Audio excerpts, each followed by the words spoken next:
यथार्थवादी भी और आदर्शवाद से प्रेरित वक्तव्य सुने। समय काफ़ी हो चुका है, मैं बहुत संक्षेप में 2-3 बातें आपके सामने रखना चाहता हूँ। सबसे पहले तो दयाशंकर जी को बधाई बल्कि धन्यवाद, ये पुस्तक तैयार करने के लिए, जो कि एक अलग तरह की किताब भी है। ये न केवल राहुल गांधी की जीवनी नहीं है, बल्कि ये राहुल गांधी की राजनीति का या उनके कामों का कोई विश्लेषणात्मक आकलन भी नहीं है। मेरे लिए इस किताब का महत्व इस बात में है कि पिछले 10-12 साल में इस देश में जो कुछ हुआ है उसकी कुछ महत्वपूर्ण घटनाओं का एक दस्तावेजीकरण इसमें है और बहुत स्पष्ट समझ और पक्षधरता के साथ है। ये एक तरह की बहुत सारे नौजवानों के लिए, पत्रकारों के लिए हैंडबुक बन सकती है, खास करके आजकल जबकि बहुत सारी चीज़ों के साथ जो बुनियादी हमला है वो स्मृति पर है। इस बात को समझने की ज़रूरत है। तो ऐसे में ये किताब कुछ ज़रूरी चीज़ें आपको याद दिलाती है। जैसे अभी पीयूष बबेले ने कहा कि वो भी क्या इमरजेंसी थी जिसमें इतनी तीखी बातें लिखने वाले कवि की ना नौकरी गई, ना सरकारी मकान गया, ना उनको और कोई परेशानी हुई। आज हालत ये है कि यहाँ बैठे हम सभी लोगों के मन में कहीं ना कहीं ये चिंता है कि भाई यहाँ से भाषण दे के गए और सुबह जो है ईडी वाले ना आ जाए 5 बजे जगाने के लिए, या मोहल्ले का थानेदारी आके हालचाल ना पूछने लगे। तो ये जो भय की स्थिति है इस सब में हम हैं, लेकिन इसके बावजूद इससे संघर्ष है। और इसी सिलसिले में अपने अनुभव के आधार पर आरफा ने जिन दुर्भाग्यजनक घटनाओं का उल्लेख किया, सन 92 मैं उस समय सांप्रदायिकता विरोधी आंदोलन में सक्रिय था। सांप्रदायिकता विरोधी आंदोलन सन 87-88 में हम लोगों ने ग्रुप बनाया था। अध्यापक थे, उसमें छात्र थे, बुद्धिजीवी थे, और सन 92-93 तक हमारी गतिविधियां जारी रही थीं। और आज मैं किंचित गर्व और किंचित विडंबना के साथ ये याद कर सकता हूँ कि उस जमाने में एक नारा जो मुलायम सिंह यादव ने बड़े उत्साह से अपनाया था चुनाव में, सन 93 के चुनाव में, वो खाकसार का गढ़ा हुआ नारा था। और वो ये था कि कण कण में व्यापे हैं राम, मत भड़काओ दंगा लेकर उनका नाम। और दिलचस्प ये है कि इस नारे पर हमारे उस आंदोलन में बहस हुई थी।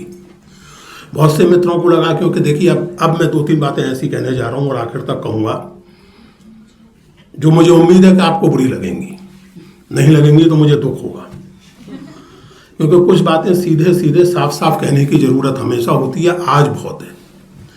तो हमारे मित्रों में बहुत से लोग ऐसे थे, वामपंथी, लोकतांत्रिक, उदारवादी चेतना से युक्त, जिन्हें इस नारे पर घोर आपत्ति थी कि साहब ये तो बड़ा प्रतिक्रियावादी नारा है, आप तो राम का ही नाम ले रहे हैं, ये क्या बात हुई? आप तो क्या, ये शब्द आज का नहीं है, पुराना है, सॉफ्ट हिंदुत्व, ये तो सॉफ्ट हिंदुत्व से प्रेरित नारा है।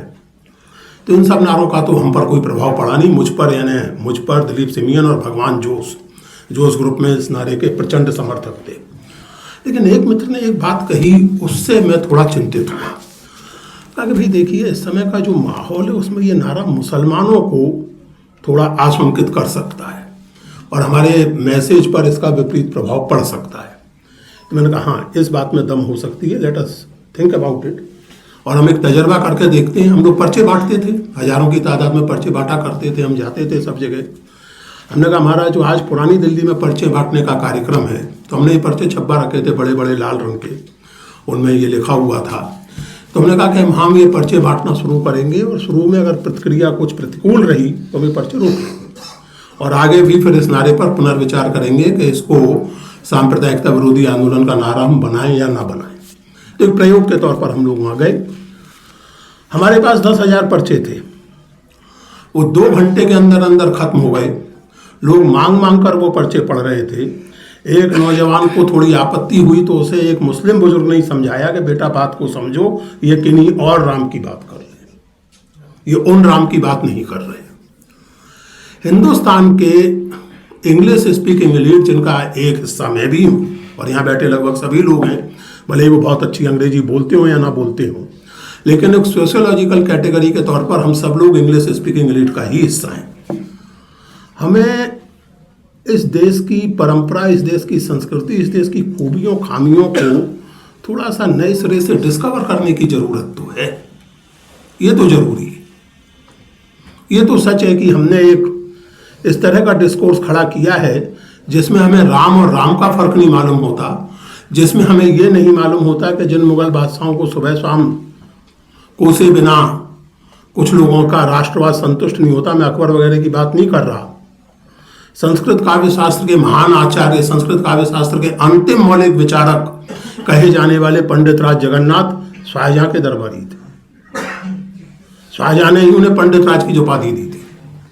और शाहजहां तो अकबर की तरह कोई मुश्तरका कल्चर या सुलहकुल के लिए विख्यात नहीं है, लेकिन उस समय की संस्कृति, उसकी अपनी तमाम सीमाएं, सामर्थ्य, झगड़े, झंझट, उन सब के बावजूद एक मिले जुलेपन का भाव इस देश में प्रकट हुआ, पैदा हुआ। और ये साउथ एशियन इस्लाम की बहुत बड़ी खूबी है, ये साउथ एशियन हिंदुइज्म की बहुत बड़ी खूबी है। जब तक आप आरएसएस के प्रोजेक्ट को इस समझ में लोकेट नहीं करते, आप ना तो आरएसएस के प्रोजेक्ट की गंभीरता समझ सकते हैं, ना उसका खतरा समझ सकते हैं। ये बहुत साफ तौर से समझने की जरूरत है। 2015 में एक टेलीविजन कार्यक्रम में मैंने जिक्र किया था, मैं अब तो टेलीविजन पर जाता नहीं क्योंकि मेरा स्वास्थ्य इस लायक नहीं है। ऐसा नहीं कि स्वास्थ्य कोई खराब हो गया है, लेकिन मैं बीपी अपना बढ़ाना अफोर्ड नहीं कर सकता। तो टेलीविजन पर जिस तरह का ज्ञान परोसा जाता है वो सुनना तक मुश्किल है, उसको सामने बैठना और उसमें हिस्सा लेना, वो तो खामखा में मुझे दिल का दौरा पड़ जाए, मैं क्यों ऐसा करूं। तो मैंने वहाँ कहा कि देखिए आरएसएस, और ये बात मुझे एक आरएसएस के ही एक गंभीर व्यक्ति ने कही थी, जिनका नाम लेने की अनुमति ना मुझे तब थी ना आज है। उन्होंने कहा था कि अग्रवाल साहब, आप चाहे जो करते रहिए, 1925 में संघ की स्थापना हुई थी और हमारा लक्ष्य 2025 तक भारत को औपचारिक या अनौपचारिक रूप से हिंदू राष्ट्र बना देना है। आज 2024 का पहला महीना पूरा बीता नहीं है और वो सारी चर्चाएं हम लोग जो यहाँ कर रहे हैं वो हम देख रहे हैं। तो चुनौती तो बहुत बड़ी है, इसमें कोई संदेह नहीं। और ऐसे में ये किताब बहुत महत्वपूर्ण है। आगे बढ़ने के पहले मैं एक बात और कहना चाहता हूँ, और स्पष्ट रूप से राजू जी आपसे कहना चाहता हूँ। देखिए, कुछ चीज़ें ऐसी हैं जिन पर या तो बहुत गंभीर एकेडमिक ढंग से बात करनी चाहिए या नहीं करनी चाहिए। हिंदू कोई धर्म नहीं है, ऋग्वेद में यजुर्वेद में हिंदू शब्द नहीं है। तो मित्र, क्रिश्चियनिटी शब्द भी बाइबल में नहीं है। मैं कुरान के और इस्लाम के अध्ययन का दावा तो नहीं कर सकता, लेकिन ईसाइयत का ठीक ठाक अध्ययन है मुझे, थियोलॉजी का भी और हिस्ट्री का भी। क्रिश्चियनिटी शब्द बाइबल में कहीं नहीं है। Does it mean that there is nothing like Christianity as a religion? हम लोग धर्म और इस तरह की चीजों की उसी तरह की लिटरलिस्ट अंडरस्टैंडिंग को अपना लेते हैं जैसी हमें नहीं अपनानी चाहिए। हिंदू धर्म हो, इस्लाम हो, ईसाइयत हो, लोकतंत्र हो, फांसीवाद हो, ये सब हवा में नहीं होता, सब कुछ इतिहास में स्थित होता है। और ऐतिहासिक विकास क्रम को भूल करके आप हिंदू धर्म खोजने सीधे वेद में भाग जाएं और कुरान में या अरब के संदर्भ में बहुत सारी प्रैक्टिसेस और कई गई बातों को आज के इस्लाम पर लागू करने लगे, बिना इस बात की परवाह किए कि साउथ एशिया का इस्लाम कुछ अलग तरह का है, साउथ एशिया का कुछ अलग तरह का है, वेस्ट एशिया का कुछ अलग तरह का है, यूरोप का कुछ अलग तरह का है, अफ्रीका का कुछ अलग तरह का है। तो आप वही कर रहे हैं। You are again following the same fundamentalism जिसका आप प्रतिवाद करना चाहते हैं। तो इन चीजों के प्रति सावधान रहने की जरूरत है। दूसरी बात जो यहां चली, आपने 1984 दिखाई किताब निकाल के। भाई साहब, जिस संकट से हम गुजर रहे हैं उसके आगे 1984 बच्चों का खेल है। अगर इस किताब को लिखने के लिए आपको प्रेरणा लेनी ही थी तो मेरी विनम्र राय यह है, और आपको ही नहीं सारे मित्रों को है, एल्डोस हक्सले का नावल है ब्रेव न्यू वर्ल्ड। वो बेहतर मॉडल है आज के हिंदुस्तान का। उसमें लोगों के दिमाग दुरुस्त रखने के लिए सुबह शाम एक गोली दी जाती है जिसका नाम है सोमा। सोमा खाइए, मस्त रहिए। सोमरस से लिया एल्डोस हक्सले ने वो। और एल्डोस हक्सले कोई सेकुलर वेकुलर नहीं थे भाई दावे। कोई यहाँ हिंदू राष्ट्रवादी सुन रहा हो तो एल्डोस हक्सले में मुकदमा चलाने निकल पड़े। एल्डोस हक्सले बहुत गंभीर व्यक्ति थे। एनीवे, तो अल्फा मेल ये वहीं से आया हुआ शब्द। कुछ लोग बाय डेफिनेशन दूसरों से श्रेष्ठ हैं जन्म से। जैसा भी कहा गया कि कुछ लोग सिर्फ इसलिए बेहतर होने का दावा कर सकते हैं या उनको ये एहसास कराया जाता है क्योंकि उनका जन्म एक खास धार्मिक परंपरा के भीतर हुआ है। तीसरी बात ये कि आज जिस हालत में हैं आप, उसका गहरा संबंध आहत भावनाओं की राजनीति से है। I don't means words. अच्छा या बुरा, सही या गलत, कोर्ट ने एक फैसला दिया और उस फैसले को आपने संसदीय बहुमत के जरिए बदल दिया। जिस किताब को लेकर के भावनाएं आहत होने का अंदेशा था, किसी इस्लामी मुल्क के बैन करने के पहले सेकुलर भारत ने उस किताब को बैन कर दिया और उसके बाद संतुलन कायम करने के लिए आपने दरवाजे खुलवा दिए। फिर आपने दरवाजे खुलवा दिए। आपने सर्वधर्म संभाव को एक डेलिब्रेट कॉम्पिटिटिव अपीजमेंट में बदल दिया।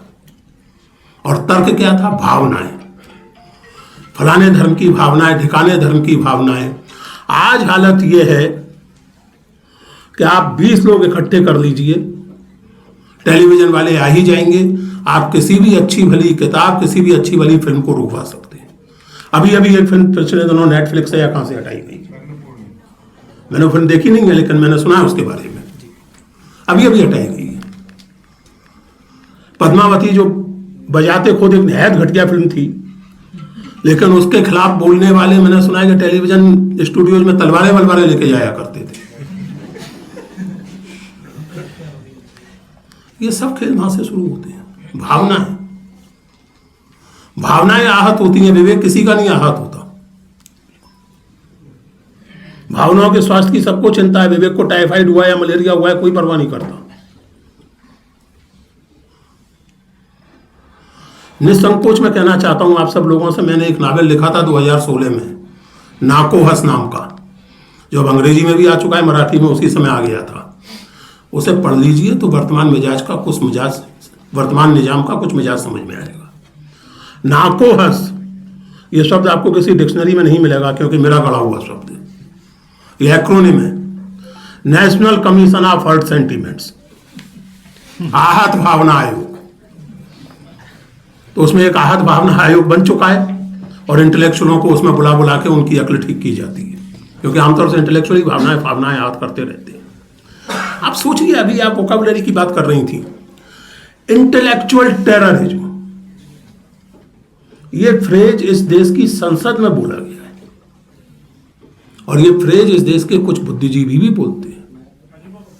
इंटेलेक्चुअल टेररिज्म यानी जहां आप पर मेरे बातों का, मेरे प्रमाणों का, मेरे तर्कों का जवाब देते ना बने तो आप मुझे टेररिस्ट कह दीजिए, एनिमी ऑफ द पीपुल कह दीजिए। इन सारी स्थितियों को आप 1984 से नहीं समझ सकते। स्थितियां उससे कहीं अधिक जटिल हैं, उससे कहीं अधिक गहरे सोच और गहरे काम की मांग करती हैं।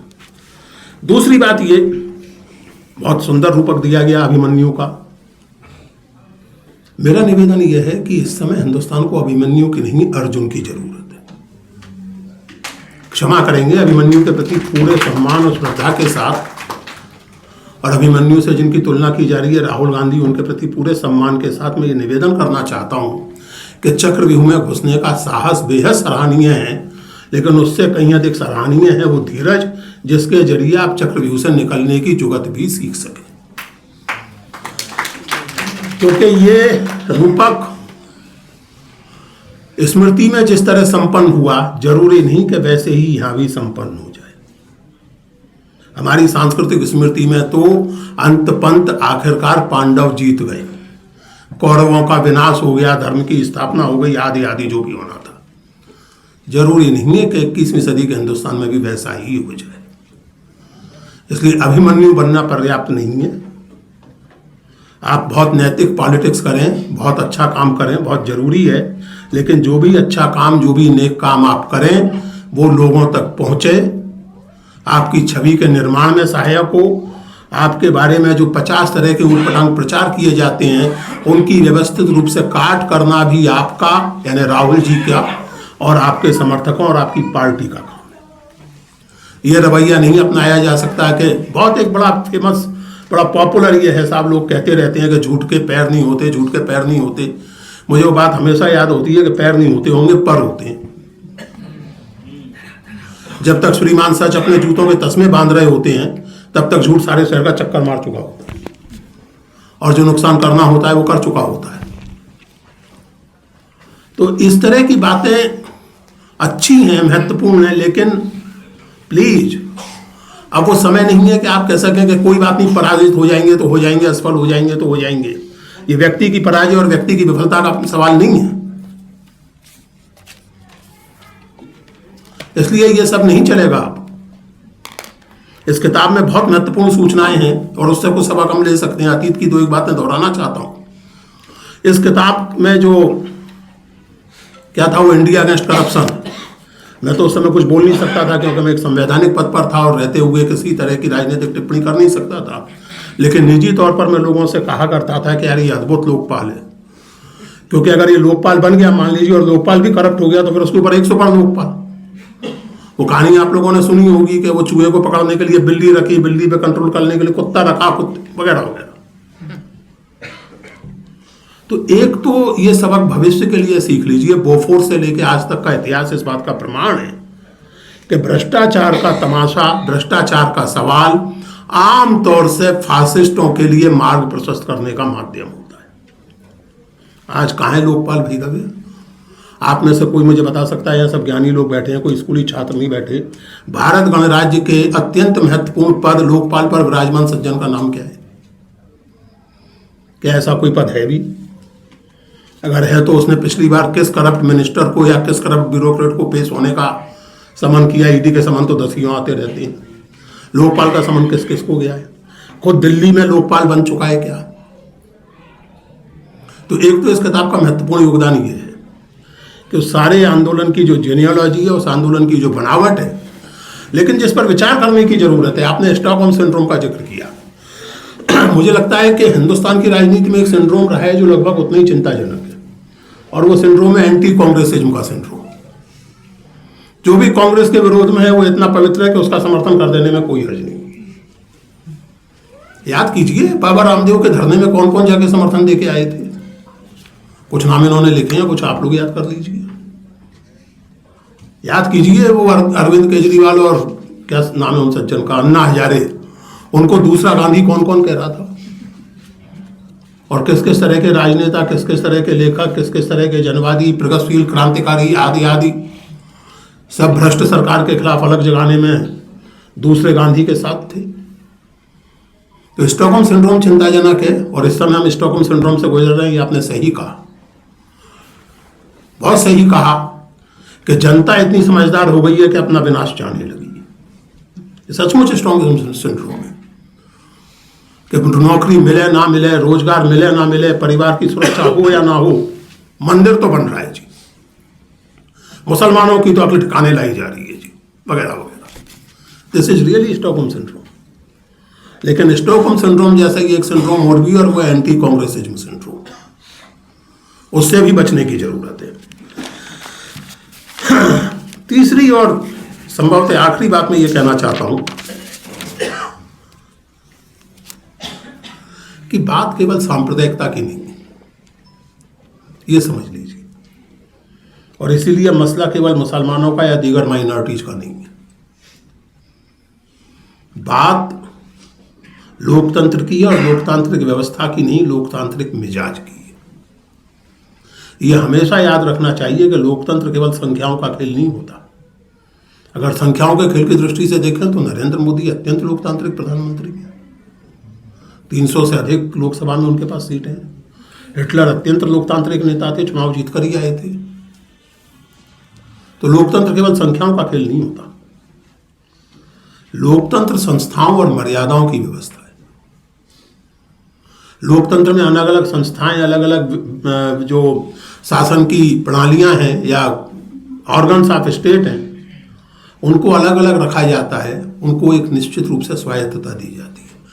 आज हालत यह है कि आप एक यूनिवर्सिटी पर कार्रवाई कर देते हैं क्योंकि वहाँ के किसी प्रोफेसर ने एक पर्चा लिखा है जिसमें चुनाव प्रक्रिया से संबंधित सवाल उठाए गए, आप उस यूनिवर्सिटी पर कार्रवाई कर देते हैं। आप सोचिए, मैं यूनिवर्सिटी में रहा हूँ, एक तरह से अभी भी यूनिवर्सिटी से ही मेरा संबंध है। कोई यूनिवर्सिटी अपने किसी प्रोफेसर की रिसर्च के लिए जिम्मेदार नहीं होती। यूनिवर्सिटी का मिजाज ही ये है, मैं एक प्रोफेसर हूं, ये एक प्रोफेसर है, हम दोनों एक ही विषय पर घनघोर रूप से विरोधी हो सकते हैं। हमारी रिसर्च एक दूसरे को कॉन्ट्राडिक्ट कर सकती है। यूनिवर्सिटी ना इनके रिसर्च को एक्सक्लूसिवली ओन करेगी, ना मेरी रिसर्च को एक्सक्लूसिवली ओन करेगी। अब मैं हिंदी लिटरेचर का प्रोफेसर हूं या हिस्ट्री का प्रोफेसर हूं, मेरा वाइस चांसलर बेचारा फिजिक्स का आदमी, आप उसको जाके पकड़ लें, जैसा पुरुषोत्तम अग्रवाल की इस रिसर्च पर आपका क्या कहना है, वो क्या कहेगा?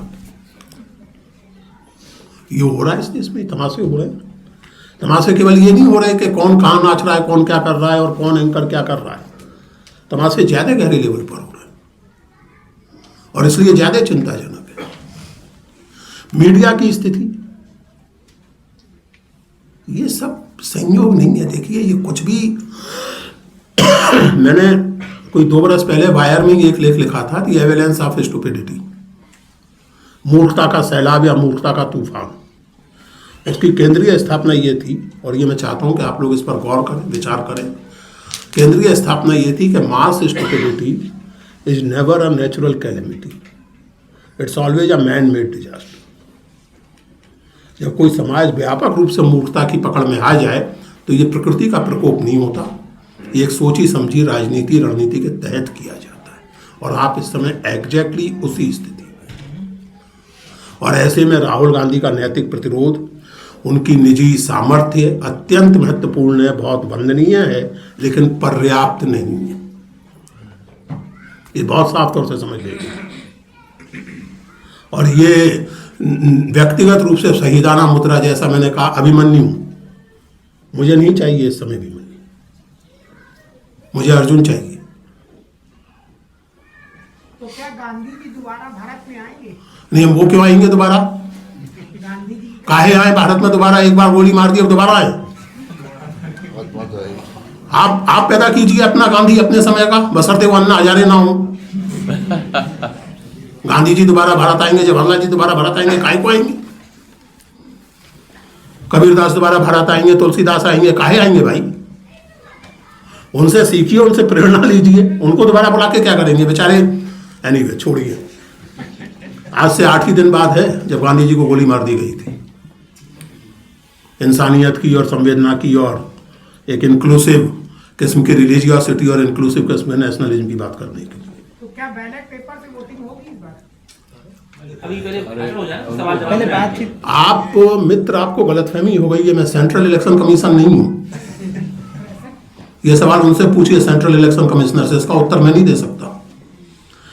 जहां तक ईवीएम वगैरह का सवाल है तो ये महत्वपूर्ण बातें हैं, इन्होंने कुछ कहा, मैं हालांकि बहुत कन्विंस नहीं हूं उससे, लेकिन अगर मान लीजिए ईवीएम फ्रॉड है भी, मैं एक आपसे लोगों के सामने विचार रख रहा हूं, तो क्यों नहीं अपोजिशन ये डिक्लेयर कर देता कि जब तक ईवीएम से चुनाव होगा हम चुनाव नहीं लड़ेंगे? पूरे के पूरे चुनाव का बायकॉट क्यों नहीं कर देते आप? आपकी बात में क्रेडिबिलिटी कैसे आएगी? आप कहते रहे कि 54 दे दी, 58 दे दी, लेकिन उसी ईवीएम से आप पिछली बार में मध्य प्रदेश में चुनाव जीत जाते हैं, आपकी सरकार नहीं बचती, वो अलग बात है।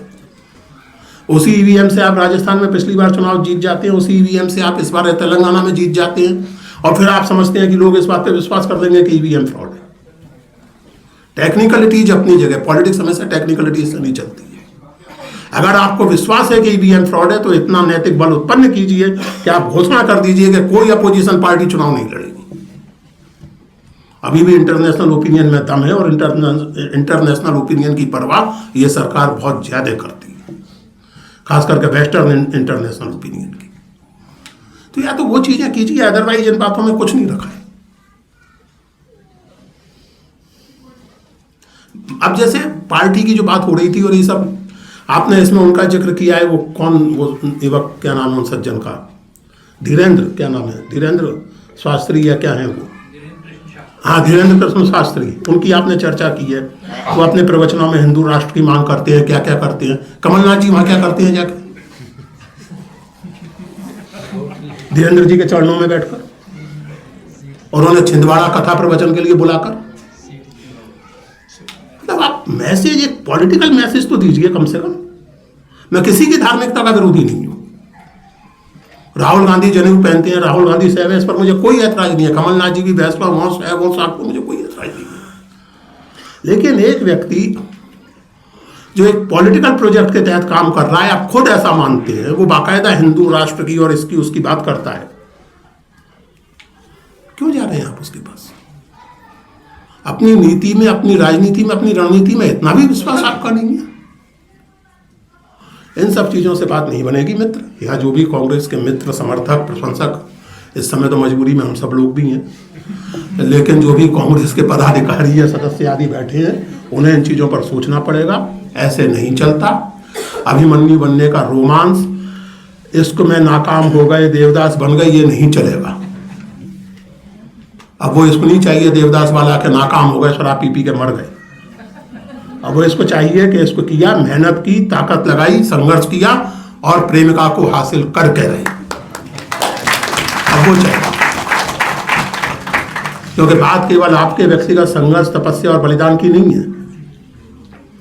बात इस मुल्क के भविष्य की, और इस मुल्क ने पिछले 1500-2000-3000 साल में दुनिया को जो दिया है और जो यूनिक है, हिंदुस्तान का योगदान है, जैसे civilisation is unique to the history of world, उस योगदान को और उस भविष्य को बचाने की।